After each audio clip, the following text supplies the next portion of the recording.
Shalom, Assalamualaikum warahmatullahi wabarakatuh. Om Swastiastu, Namo Buddhaya, Salam Kebajikan. Perkenalkan, nama saya Esra Elina Agustin Palimanan, NIM 02 061 028, mahasiswa Fakultas Keperawatan, Program Studi Ilmu Keperawatan, Universitas Samudra Indonesia. Sejenak mengenal tentang agama Buddha. Apakah agama Buddha? Agama Buddha adalah suatu agama yang berdasar pada suatu ajaran yang telah berusia 2.800 tahun. Ajaran ini ditemukan dan diajarkan oleh seseorang yang bernama Siddhartha Gautama setelah beliau mencapai pencerahan sempurna atau kesadaran penuh, dan beliau dikenal dengan sebutan. Pada saat itu sekitar 400 tahun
artinya kebijaksanaan. Dari hal tersebut, ajaran agama Buddha yang mengedepankan cinta kasih dan kebijaksanaan, jika ditarik dari pengertian filosofia, maka ajaran agama Buddha termasuk sebuah filsafat. Mengapa agama Buddha disebut juga Buddhisme?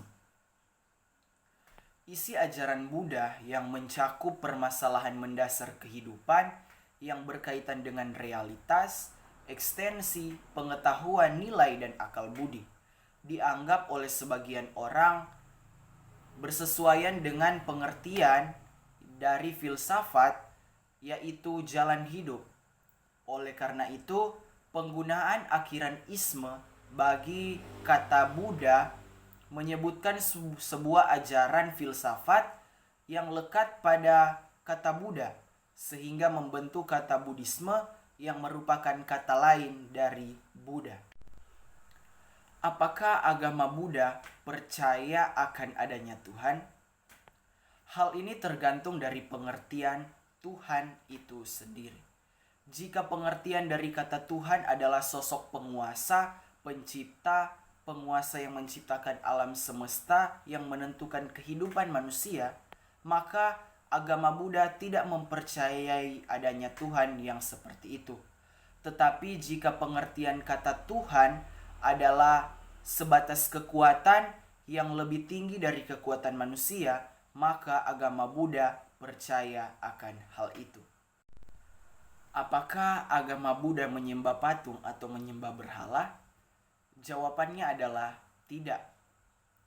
Umat Buddha yang terlihat menyembah kepada patung atau gambaran-gambaran Buddha bukan berarti sedang memohon kepada Sang Buddha atau patung gambaran tersebut, tetapi melakukannya sebagai bentuk penghormatan terhadap simbol-simbol dan sifat-sifat suci dari Sang Buddha seperti cinta kasih, kebijaksanaan, dan kedamaian, sehingga dengan demikian dapat selalu mengingat untuk mengembangkan sifat-sifat tersebut dalam kehidupan sehari-hari. Bagaimana Sang Buddha menyelamatkan? Sang Buddha menyelamatkan dengan dia mengajarkan tentang dharma atau kebenaran.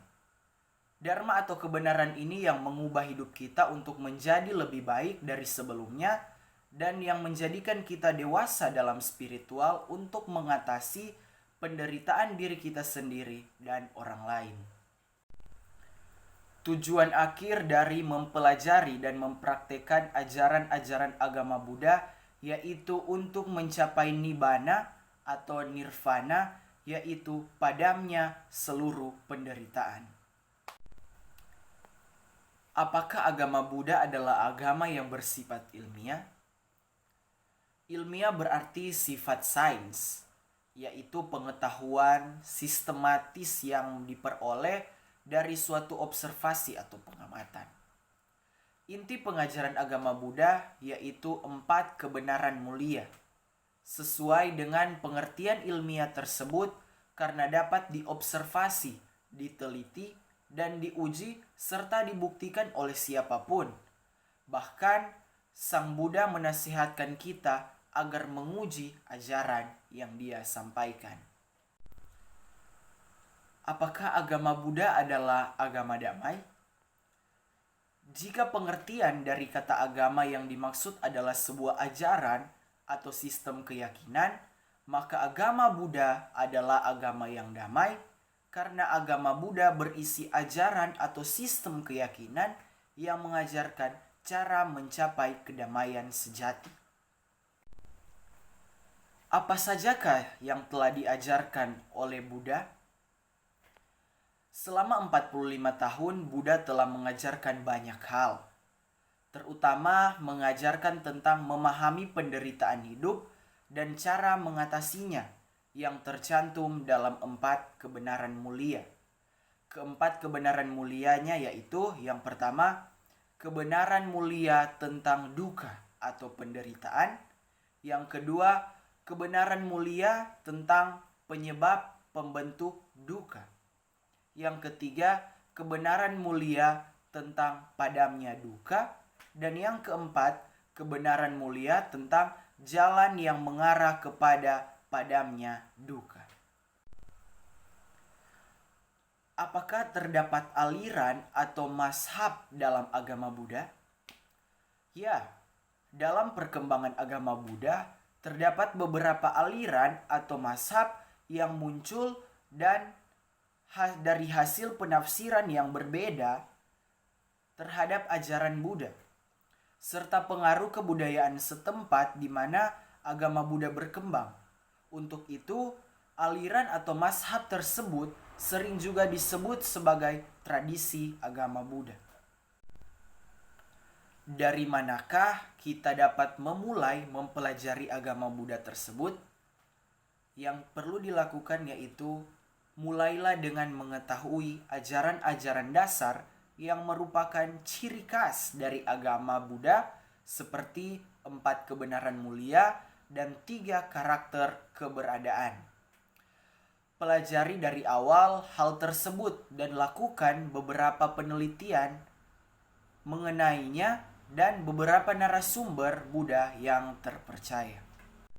Bagaimanakah cara mendapatkan informasi mengenai ajaran agama Buddha? Informasi mengenai agama Buddha dapat melalui berbagai macam, antara lain dengan mengunjungi vihara, membaca buku, membaca internet, hingga mengakses situs-situs yang berhubungan dengan Buddha. Cara terbaiknya adalah dengan mengunjungi vihara dan bertanya langsung kepada para biarawan biku atau biksu dengan mendengarkan ceramah mereka. Untuk cara ini seseorang biasanya perlu membedakan antara vihara dan tempat ibadah agama lain, misalnya dengan kelenteng atau dengan tempat-tempat ibadah yang berhubungan dengan agama dan tradisi Tionghoa. Informasi juga dapat didapat melalui buku-buku agama Buddha yang tersebar luas di toko-toko di berbagai penjuru dari penerbit Buddhis. Untuk cara ini, seseorang perlu melakukan cek silang isi buku yang satu dengan buku yang lainnya untuk menghindari kesalahpahaman. Internet juga dapat digunakan untuk mencari informasi tentang agama Buddha. Untuk cara ini, seseorang juga perlu melakukan cek isi antara situs yang satu situs dan situs yang lain untuk mencari kebenaran dan juga untuk menghindari kesalahpahaman yang ada. Bagaimanakah cara menjadi seorang agama Buddha? Hal utama untuk mulai menjadi seorang agama Buddha adalah dengan mengkaji dan menerapkan praktek-praktek ajaran agama Buddha dalam kehidupan sehari-hari. Dengan demikian, secara batin, seseorang telah menerima Buddha sebagai guru, Dharma sebagai ajaran kebenaran, dan Arya Sangha sebagai teladan. Pastikan keinginan untuk menjadi umat Buddha karena ajaran agama Buddha terbukti membawa perubahan batin kita ke arah yang lebih baik dan kita merasa nyaman dan cocok akan hal itu. Bukan karena indah dan menariknya tradisi di mana agama Buddha berkembang seperti tradisi bela diri, Shaolin dari Tiongkok, bukan karena beberapa selebriti yang beralih keyakinan menjadi Buddhis, bukan juga karena kebencian kepada agama atau kepercayaan lain dan lain sejenisnya. Itulah beberapa pemaparan tentang sekilas tentang agama Buddha. Semoga boleh bermanfaat bagi kita semua. Untuk informasi juga bahwa video ini dilakukan untuk memenuhi tugas dari mata kuliah Pendidikan Agama Buddha. Demikianlah pemaparan dari saya. Saya memohon maaf jika ada salah kata atau kekeliruan. Demikian, Shalom, Assalamualaikum warahmatullahi wabarakatuh, Om Swastiastu, Namo Buddhaya, Salam Kebajikan. Sabe Sata Bahwantu Sukitata. Semoga semua makhluk hidup berbahagia.